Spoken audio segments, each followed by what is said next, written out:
Jadi tidak ada alat untuk mengkalibrasi atau mengevaluasi kenapa NFT itu layak dinilai miliaran dolar atau ratusan ribu dolar gitu. Itu yang saya pikir masih jadi PR, dan ya tadi masih jadi faktor kenapa NFT menurut saya masih cenderung spekulatif.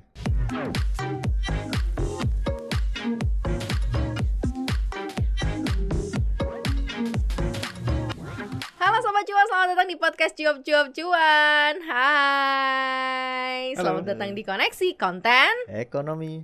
Seksi. Seru banget nih hari ini ya. Seperti biasa ada Maria Katarina, dan ada Head of Research CNBC Indonesia, Arif Halo. Gunawan, dan ada Adam Isa, produser CNBC Indonesia. Halo semuanya. Program-programnya cucok-cucok ya, pokoknya setiap hari ada di CNBC Indonesia TV. Oke, seperti biasa ya, Mas Argun, di Koneksi itu selalu ada topik-topik yang nggak biasa. Dan kali ini topiknya lagi booming banget, lagi diobrolin. Dan gak biasa juga Sobat Cuan. Ternyata ini salah satu yang jujur aja gue skip sih sebenarnya. Karena ternyata ada satu, apa sih ini disebutnya, bisa investasi atau produk atau apa sih, yang ternyata bisa bikin cuan juga, bisa bikin kaya gitu. Iya. Tahu gitu dari dulu gue ikutan.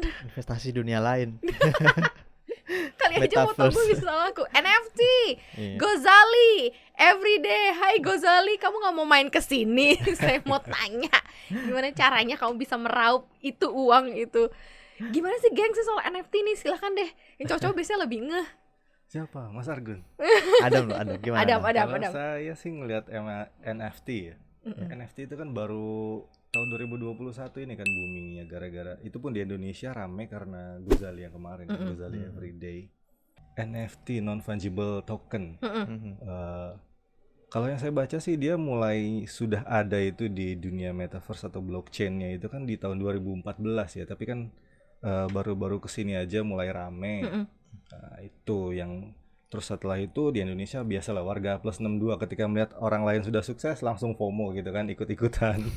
Oh, Seperti jadi ada itu. Gozali-Gozali yang lain ya berarti ya? Iya kan, mulai banyak tuh, ada yang sekarang bahkan ada yang jual foto KTP, foto makanan, foto KTP. jualannya, baju-baju Oke. itu udah ada tuh. Kalau kita buka OpenSea itu Mhm. itu udah macam-macam di plus 62. Bahkan mungkin ini ada wartawan kali ya yang sering ke KPK, foto-foto tahanan KPK itu bahkan dijual NFT-nya. Itu lumayan laku loh itu.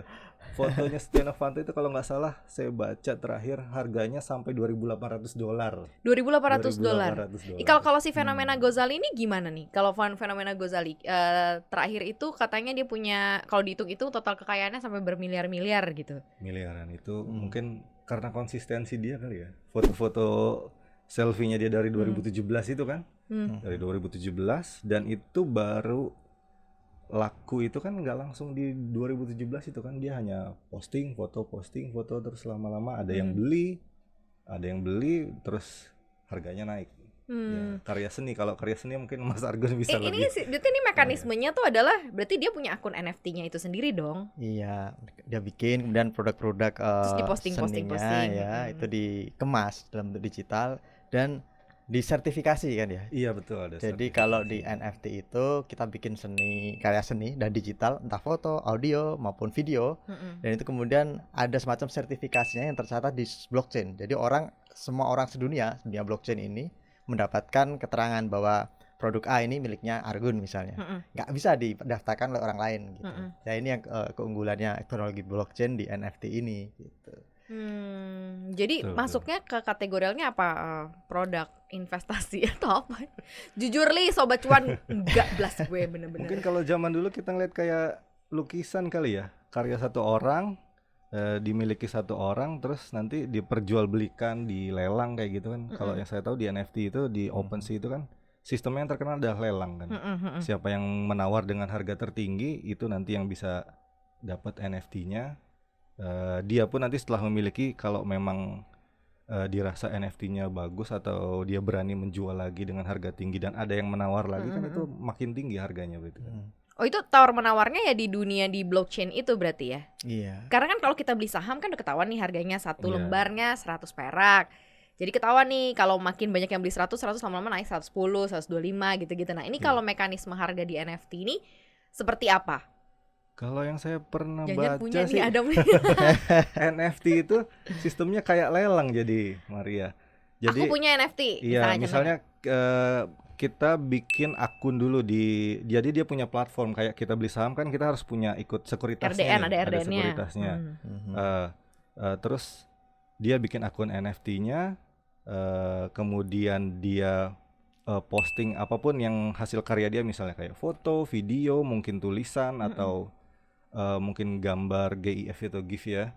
Itu kan bisa nanti di-convert jadi NFT, dia masukin ada kayak mungkin kalau di situs belanja online kita punya apa namanya gambar-gambarnya itu kan.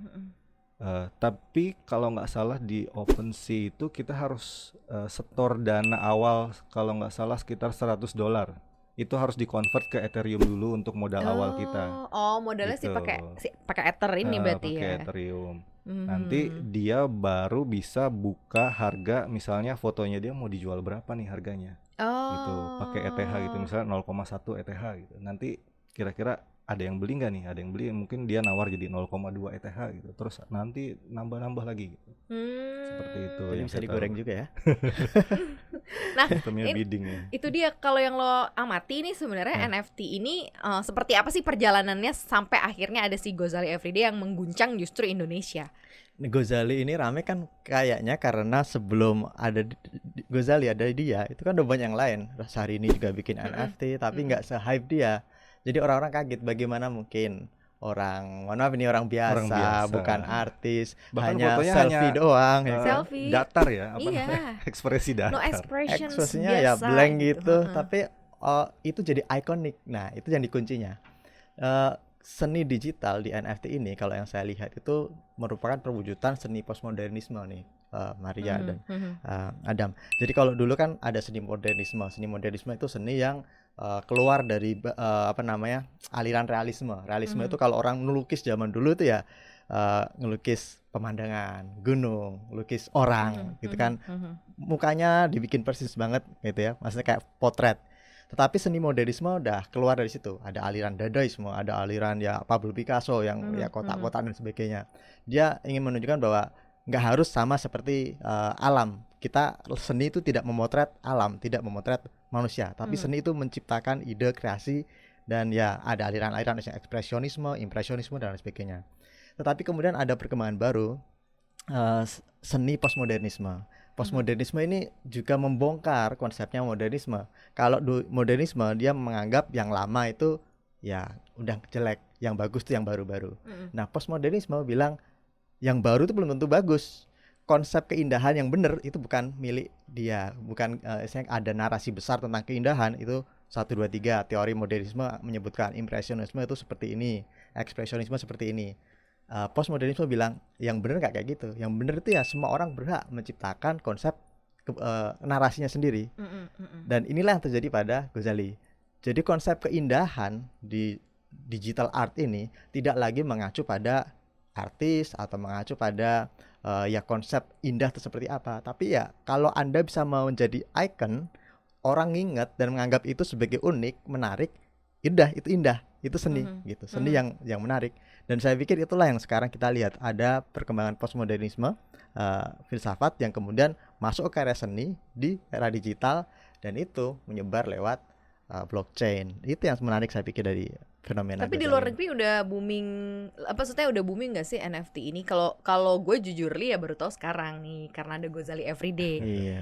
Kudet lah ya, kurang update. Kalau di itu sempat bikin ini loh malah kalau nggak salah Quentin Tarantino ya, filmnya di tahun 90 berapa itu saya lupa judul filmnya. Quentin Tarantino Dia ada satu Pulp Fiction. Pulp Fiction, iya, yes. ada satu adegan yang mau dia potret terus mau dia bikin NFT terus dijual gitu kan.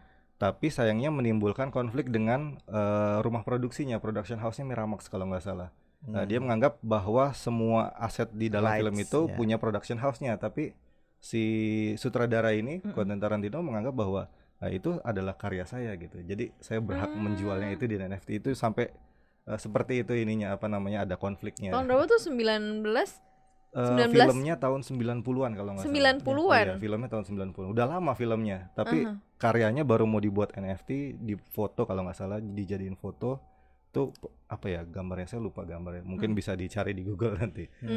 Karena memang ada banyak juga nih Sobat Cuan nih, ada salah satu juga katanya NFT yang bisa mewakili barang koleksi kayak koleksi kartu tetapi dalam format digital. Karena di Februari 2021 kartu NFT LeBron James ya, Slam Dunk pada platform NBA Top Shot ini dijual 208.000 berapa nih, $208.000 Amerika Serikat. Ya. Jadi ya maksudnya udah banyak gitu ya ternyata ya. Ya ini kayaknya hukum supply and demand ya. Maksud saya kalau kita ngomong pasar konvensional itu kan ya sudah orang-orang gitu, ada produk yang dibutuhkan apa kebaca. Tetapi kadang di metaverse ini kita bisa menciptakan ya supply creates demand gitu. Jadi bukan demand yang menunggu apa kemudian menarik supply. Jadi yang penting orang kembangin dulu nih. Contohnya kripto. Saya bikin mata uang kripto. Belum tentu laku, tetapi kemudian kalau saya bisa menciptakan pasar itu, membangun apa istilahnya komunitas di kripto itu yang memakainya untuk game lah, untuk apa, ya akan laku. Demikian juga konsepnya dengan NFT. Jadi mungkin saya bikin, orang mungkin ya apaan sih cuman karya, ya itulah dalam bentuk file. Tetapi kemudian kalau memang ada pasarnya yang bisa diciptakan, makanya banyak yang itu tadi ya sponsornya ya kan yang ngepom-pom dalam tanda kutip. Jadi itu yang bikin produk-produk NFT itu jadi laku gitu. Apalagi kalau kita ngelihat kan story tahun lalu itu sejak pandemi itu kan ya banyak likuiditas berlebih. Ya kan semua bank sentral di negara maju itu ngelontorin likuiditas ke pasar modal. Ya seperti kita sempat bahas, pasar modalnya juga lagi belum yakin naiknya karena sektor real masih tertekan. Duitnya pada lari kemana? Ya menuju ke metaverse ini gitu, dibeliin kripto. Banyak yang gabut berarti ya. Kebanyakan uang terus gabut banyak duit tapi ya kebanyakan uang nggak tahu mau taruh di kemana mana gitu, akhirnya ke NFT. Iya. Emang berdasarkan apa namanya research juga tertinggi memang di tahun 2021 ya penggunaan NFT ini ya. Ya, lagi hype-hype-nya emang puncaknya di 2021 ini. 2021. Tapi nantinya ke depannya akan seperti apa sih positioningnya? Sobat Cuan itu bisa meletakkan NFT ini kayak apa? Kalau dulu kan kita sempat juga bahas mengenai cryptocurrency lah, soal Bitcoin lah, soal apalah gitu kan. Ya. Apakah ini juga bisa masuk nantinya ke dalam diversifikasi investasi kah? Ataukah ya hype-hypean aja nih kayak sekarang aja lagi rame Gozali, mungkin nanti adalah siapa lagi setelah itu nanti hilang gitu. Kayaknya lebih pada ini supporting sistem mata uang kripto. Jadi mata uang kripto kan tidak bisa dipakai di sektor real ya. Kita nggak bisa beli beras pakai mata uang kripto. Tetapi kita bisa memakainya untuk jual beli barang yang ada di metaverse. Entah anime, entah ya apalah produk apapun termasuk NFT. Makanya Gozali ini kan kayaknya miliaran dolar apa rupiah tuh? Miliaran rupiah itu. Itu miliar dalam bentuk dolar ya ampun. kayak negara gitu. Kenalan yuk. Ya dia kayaknya itu dalam bentuk Ethereum. Jadi kalau di chain pajak pingin memajakin si Gozali, ya duitnya belum tentu ada gitu yang miliaran itu. Karena dia belum tentu mencairkannya menjadi mata uang ya rupiah gitu atau dolar. Jadi itu masih dalam bentuk Ethereum, masih ada di dunia lain itu tadi di metaverse. Selain kebijakannya juga belum ada, juga aturannya juga belum di Indonesia sendiri memang belum ada yang mengatur sama sekali ya, mungkin dari OJK, Bapepti atau ini jadi sebagai apa, mungkin sebagai komoditas atau alat investasi gitu kan. Beda sama kripto ya. Kalau kripto kan udah dianggap komoditas. Kalau kripto kan sudah komoditas di Bapepti ya kalau nggak salah. Tapi untuk NFT-nya sendiri sampai hari ini kalau nggak salah memang belum ada peraturan yang pasti dia sebagai komoditas atau barang seni gitu kan. Itu belum diatur sampai saat ini. Jadi kalau mau buat investasi ya spekulasinya ya ada faktor situ juga. Berarti ada kemungkinan nanti nilainya si Gozali bisa turun juga dong. Besar, saya pikir peluang itu besar. Kalau nggak dicairkan ya. Kalau Gozali denger ini ya segera cairkan menurut saya. Karena yang namanya hype, apalagi tidak berdasarkan basis fundamental biasanya kalau kita bicara investasi, ya biasanya dalam jangka pendek dia umurnya gitu. Bukan yang sifat menengah atau panjang. Jadi kayak kita bicara Bitcoin aja lah. Bitcoin bisa naik banget, tapi seminggu kemudian koreksi banget kayak gitu loh. Demikian juga mata uang kripto yang lain. Jadi memang faktor spekulasi tinggi di sini. Bicara fundamental memang ya fundamental pasarnya mungkin sudah terbentuk, supply-nya udah banyak. Tetapi ya itu tadi saya lihat ada risiko ketika bank-bank sentral di negara maju ini mulai normalisasi kebijakan moneternya, maka akan ada likuiditas yang seret yang biasanya memasok metaverse ini kemungkinan akan berkurang. Nah itu bagaimana ini kalau udah nggak ada likuiditas yang berlebih, yang tadinya nyari tempat untuk dikembangbiakkan, ya mungkin kita akan melihat ya ketika normalisasi terjadi, metaverse juga akan tertekan kalau menurut saya. Gitu. Orang-orang akan kembali lagi ya ke pasar saham yang sudah lebih jelas gitu ya aturannya. Ya betul, menurut saya itu. Oke, ini cukup menarik sebenarnya ya. Tapi kalau kita compare demam NFT atau mungkin yang terjadi di luar negeri seperti apa sih? Ada yang tahu nggak? Di luar negeri seperti apa ya? Yang jelas harga NFT termahal itu di 2021 kalau nggak salah sudah mencapai berapa ya? 1, berapa triliun rupiah gitu. Oh jadi LeBron James nggak ada apa-apanya ya 208 Iya, ribu ada yang ya? NFT termahal itu di akun namanya PAK gitu. Cuma belum ketahuan siapa orang di Pemiliknya. belakangnya. Itu ada satu foto, kayaknya sih bukan foto tapi karya seni digital gitu. Bergerak Cuma gitu ya. seperti gambar bulan atau mungkin kayak planet 2 putih gitu. Itu sampai dihargain ratusan ribu dolar gitu kan. Sampai 1, berapa triliun. Iya. Nah, terus ada yang lain itu kalau nggak salah sampai harganya berapa ratus miliar gitu. Ada berapa orang yang punya, jadi satu akun dia punya beberapa item dan harganya itu sampai ratusan miliar gitu. Kalau di luar negeri seperti itu sih yang saya tahu. Gila, kok Nah, bunga mas? Intricate-nya NFT ini kan tidak ada alat ukurnya Iya itu untuk dari tadi. mengkalibrasi nilai itu. Jadi kalau kita bicara seni kan oke lah, ada lukisan, mungkin saya menilai harganya 5 juta, mungkin ada menilai oh ini bagus banget ini, saya tahu ini sentuhannya bla bla bla bla, dia mengerti soal seni, dihargain 1 miliar misalnya. Oke, itu bisa berbeda, tetapi ya kalibrasinya ada, dia punya basis misalnya ini dilukis sebenarnya siapa dengan teknik yang langka, jarang. Tapi kalau kita bicara NFT, kalibrasinya apa untuk mengukur bahwa produk A ini memang sangat-sangat mahal, kecuali satu, yakni supply demand dan hype itu. Jadi tidak ada alat untuk mengkalibrasi atau mengevaluasi kenapa NFT itu layak dinilai miliaran dolar atau ratusan ribu dolar gitu.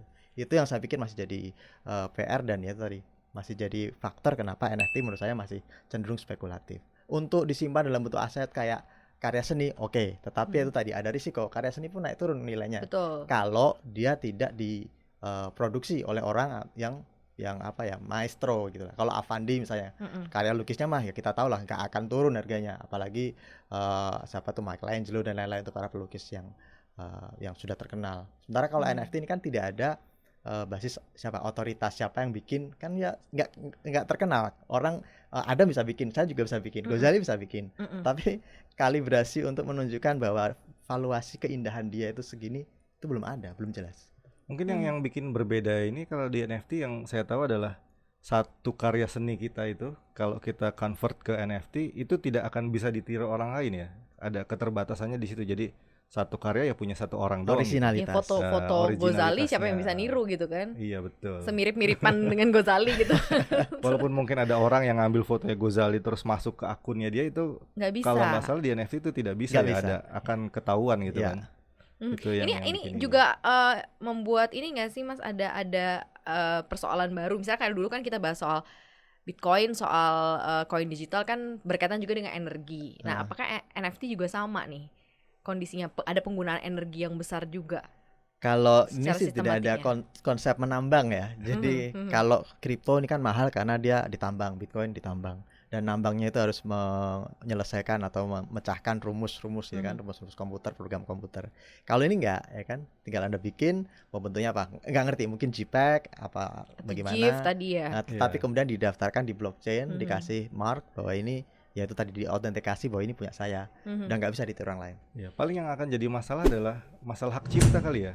Masalah hak cipta. Misalnya dia itu memang orang yang pertama yang membuat NFT gambar tersebut gitu. Tapi ternyata di belakang setelah itu laku karena mungkin viral, ada yang mengaku oh ini foto saya sebenarnya gitu, tapi yang membuat NFT dia gitu kan. Nah kalau di Indonesia sendiri kan yang jadi masalah sekarang ini adalah soal KTP yang diupload. Ya kan? Itu kan pasti kan KTP orang kan, nggak mungkin satu orang punya banyak KTP kan. Bener. Nah, Itu juga kalau nggak salah Dirjen Dukcapil Pak Zudani itu sudah mengeluarkan pernyataan bahwa siapapun yang menggunakan KTP Foto ini KTP. buat diupload di NFT itu bisa terancam hukuman 10 tahun dan denda 1 miliar waduh. karena melanggar undang-undang administrasi kependudukan kalau Bener. nggak salah.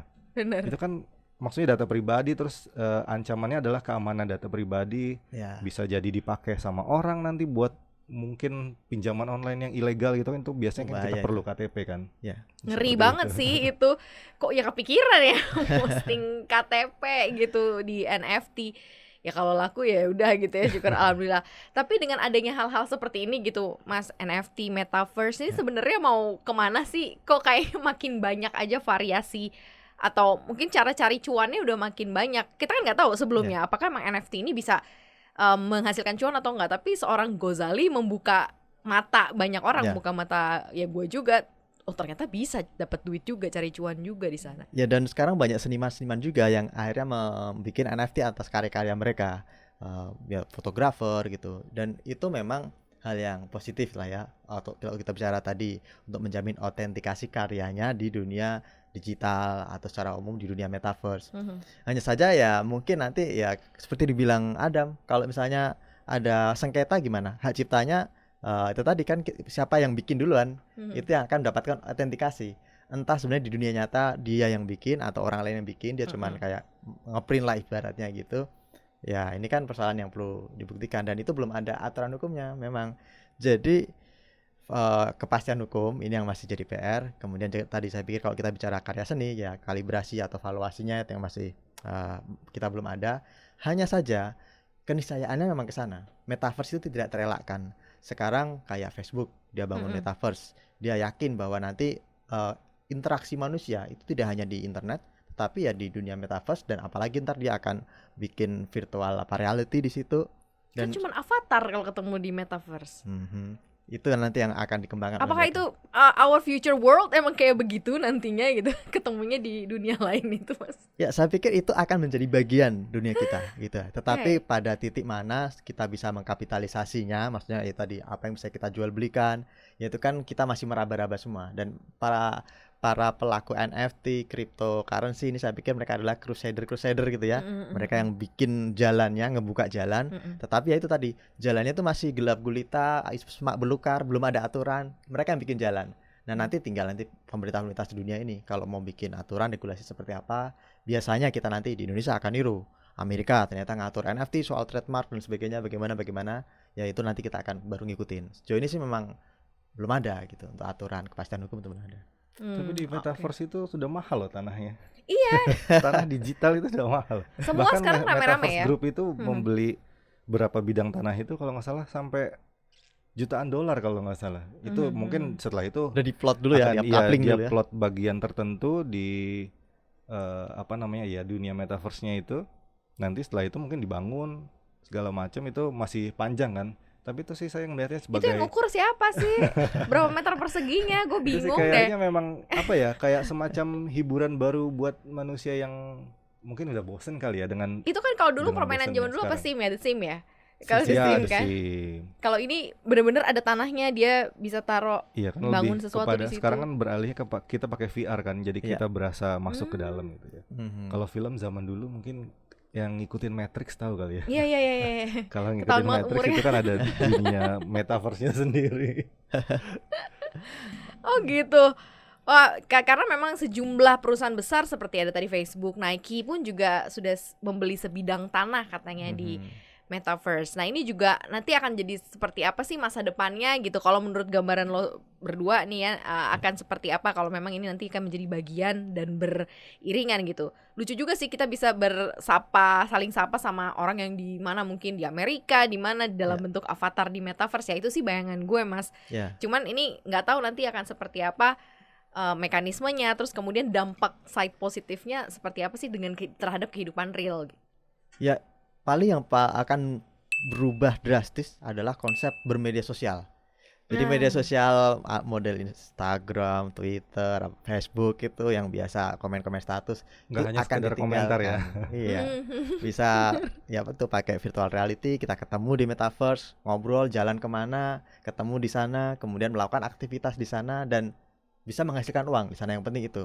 Di Indonesia pun banyak pengembang Myriad kan, dia bikin my social itu new social media. Konsepnya seperti itu, metaverse. Jadi kita nanti bisa punya rumah, kemudian bikin avatar sosok kita seperti apa, dan nanti bisa saling berjual beli dengan menggunakan mata uang kripto. Nah, ini yang mungkin akan membuat orang tertarik untuk ke sana karena bisa dikapitalisasi. akan ada Gozali gitu kan yang punya kekayaan entah dalam bentuk Ethereum, Bitcoin mungkin gitu ya, di sana perjualbelikan aset-aset NFT di situ. Itu yang akan mengubah cara kita bermedia sosial. Tetapi kalau kehidupan sehari-hari, saya pikir kita tidak akan sedrastis itu perubahannya. Artinya persentuhan ekonomi ya, sosial itu masih akan ya akan seperti biasa. Hanya saja kita akan lebih banyak meluangkan waktu di dunia yang mengasyikkan ini dan juga bisa menghasilkan uang gitu. Menurut lo, Mas? Mungkin ini kayak next levelnya dari game online kali ya. Game iya, online itu kan bener. juga anak-anak muda sekarang tuh game online Bisa kelihatannya ngobrol sih kan cuma kalau game. iya, kita bisa berinteraksi di game online, kita punya avatar sendiri, main game. Ya. Dan mungkin bagi orang-orang yang tidak tahu game online kayaknya cuma ngelihat ini cuma ngabisin waktu doang gitu kan, main berjam-jam gitu. Padahal ternyata game online ini bisa menghasilkan uang juga gitu kan, dengan apa namanya menukar apa namanya poin-poin, terus mungkin ada apa avatarnya sendiri, karakternya sendiri, terus dia punya akun itu bisa dijual juga gitu kan. Terus nanti ada e-sportnya sendiri yang profesional gitu kan. Tapi kalau saya ngelihat sih untuk beberapa tahun ke depan memang mungkin ini hanya bagi sebagian masyarakat aja ya. Kalau untuk kelas pekerja yang setiap hari harus ke kantor gitu kan, paling menikmati ini cuma sebagai hiburan yang mungkin di weekend nggak mau kemana-mana gitu kan. Tapi untuk secara general sih karena peraturannya juga masih belum jelas gitu kan. Ini masih ada risiko kan di sini ke depannya.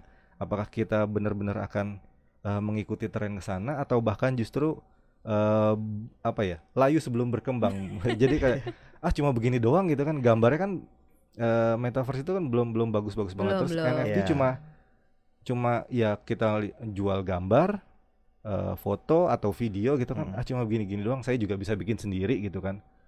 Kalau semakin banyak yang jual nanti siapa yang beli gitu kan. Apa faktor apa namanya supply and demand-nya kan jadi nggak seimbang gitu, semuanya pengen jualan gitu kan, tapi nggak ada yang beli.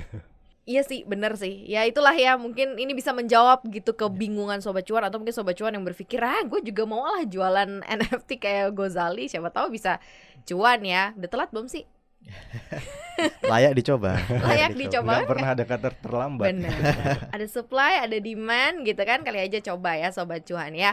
Yang jelas ya ini kehidupan masa depan mungkin dari NFT sampai Metaverse mungkin harus dipersiapkan Sobat Cuan, akan adanya irisan-irisan bukan hanya dunia nyata begitu ya, dunia gaib, dunia lain juga. Mungkin akan ada banyak orang yang lebih sering foto gitu. Jadi nanti di convert ke NFT.